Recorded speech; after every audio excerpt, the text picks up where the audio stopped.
والصلاة والسلام على أشرف الأنبياء والمرسلين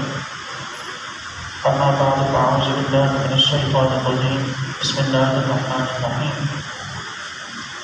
الحمدللہ درس شمائل رسول صلی اللہ علیہ وسلم کی آج یہ چوتھی نشست ہے پھر اس میں نبی کریم علیہ السلام کے دعا دہن اور آپ صلی اللہ تعالیٰ علیہ وسلم کے انداز تبسم کے حوالے سے گفتگو ہوگی۔ نبی کریم صلی اللہ تعالیٰ علیہ وسلم کا دعا دہن بیماروں کے لیے شفا کا سبب اور انتہائی برکت کا باعث تھا۔ آپ علیہ السلام جس بیمار کو اپنا دعا دہن اس کے منہ میں اس کے حلق میں ڈالتے یا جس بیماری اور بیمار اس پر آپ علیہ السلام کا دعا دہن لگایا جاتا تو بیمار کو اور تکلیف والے کو اپنی تکلیف اور اپنے درد اور اپنی بیماری سے فوراً ہی شفا نصیب ہو جایا کرتی تھی۔ غزوہ خیبر کے موقع پر حضرت علی مرتضیٰ رضی اللہ تعالیٰ عنہ کی آنکھ میں جب تکلیف تھی تو نبی کریم علیہ السلام نے انہیں بلا کر ان کی آنکھوں میں اپنا دعا دہن ڈالا تو حضرت علی مرتضیٰ رضی اللہ تعالیٰ عنہ کی مبارک آنکھیں فوراً ہی درست ہو گئیں۔ یوں ہی آپ علیہ السلام کا دعا دہن اگر جسم پر ملا جاتا تو جسم سے ایسی خوشبو پیدا ہوتی کہ جس کے مثل اور کوئی بھی خوشبو کائنات میں موجود نہ تھی۔ حضرت عقبہ رضی اللہ تعالیٰ عنہ کی 4 ازواج تھیں اور وہ فرماتی ہیں کہ ہم چاروں کی کوشش یہ ہوتی کہ بہتر سے بہتر خوشبو کا استعمال کریں تاکہ ہمارے جسم سے حضرت عقبہ رضی اللہ تعالیٰ عنہ کے جسم سے آنے والی خوشبو سے زیادہ بہتر خوشبو آ سکے۔ ہم کوشش کرتی ایک سے بڑھ کر ایک خوشبو استعمال کرتی لیکن وہ خوشبو حضرت عقبہ رضی اللہ تعالیٰ عنہ کے جسم سے آنے والی خوشبو سے کم ہوتی۔ تو ایک مرتبہ حضرت عقبہ رضی اللہ تعالیٰ عنہ سے ہم نے پوچھا کہ آپ کے جسم سے آنے والی خوشبو کا سبب کیا ہے کہ اس جیسی خوشبو باوجود کوشش کے ہمیں میسر نہیں آ سکی؟ تو انہوں نے فرمایا کہ میرے جسم پر مجھے کچھ تکلیف تھی اور میں نبی کریم علیہ السلام سے اپنی اس تکلیف کی میں نے شکایت کی تو حضور اکرم علیہ السلام نے مجھ سے فرمایا کہ اپنی قمیص اتار کر میرے سامنے بیٹھو، اور میں نے اپنی قمیص اتاری اور حضور کے سامنے بیٹھا۔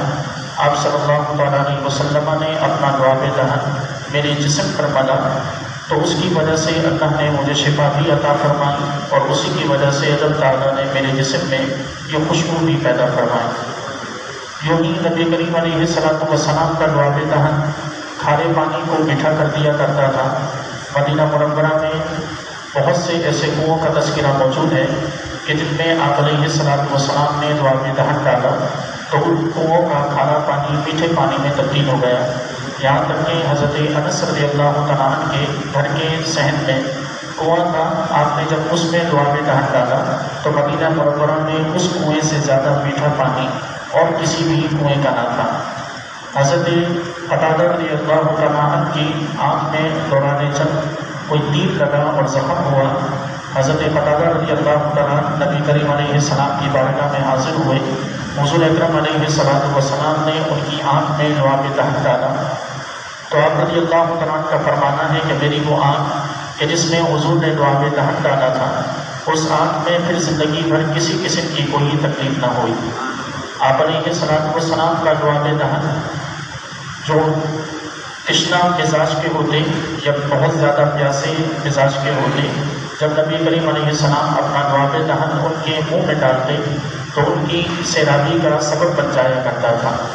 نبی کریم علیہ السلام نے ایک مرتبہ ایک بچہ کے بہت زیادہ جو رو رہا تھا، آپ علیہ السلام نے اس کے منہ میں اپنا دعا دہن ڈالا اور اس کی والدہ سے فرمایا کہ آج سارا دن اسے دودھ نہ دینا، اور اس بچے کی سیرابی کا عالم یہ تھا کہ وہ سارا دن اس نے اسی دعا دہن کی برکت سے سیرابی کی حالت میں گزار دیا۔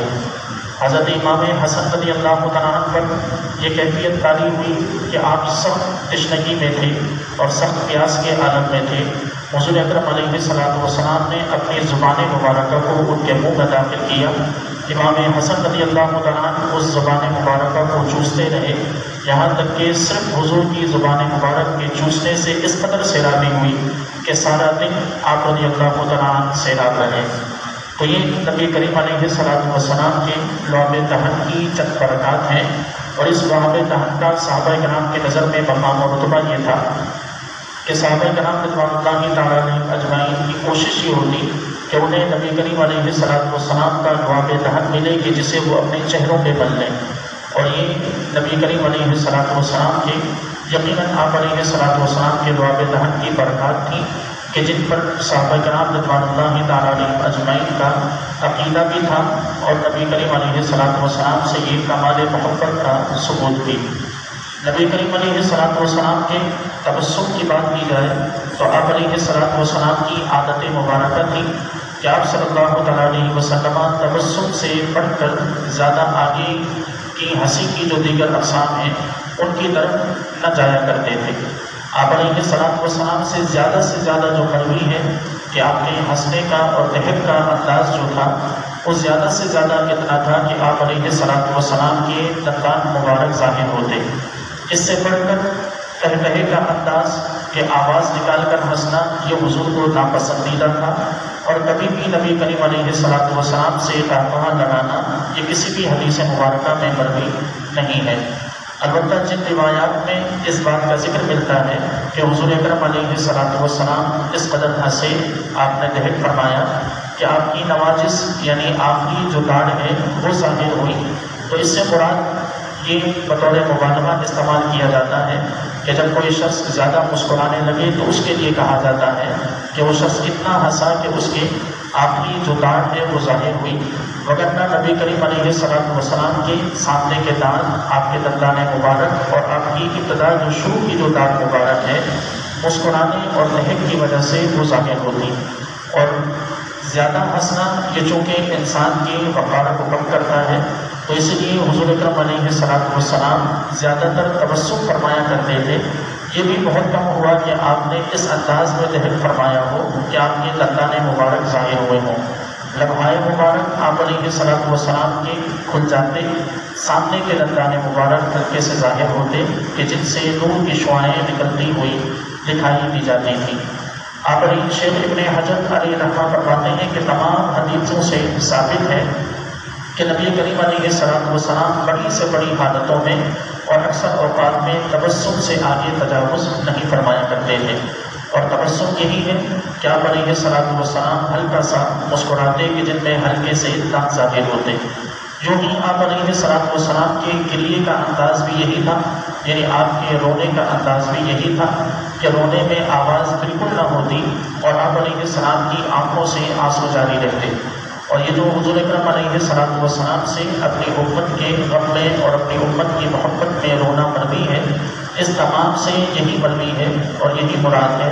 کہ نبی کریم علیہ السلام اپنی امت کی فکر میں اپنی آنکھوں سے آنسو بہایا کرتے تھے، اور آپ کی آنکھوں سے آنسو جاری ہو جایا کرتے تھے۔ کہیں بھی کسی بھی روایت میں یہ مروی نہیں کہ حضور کبھی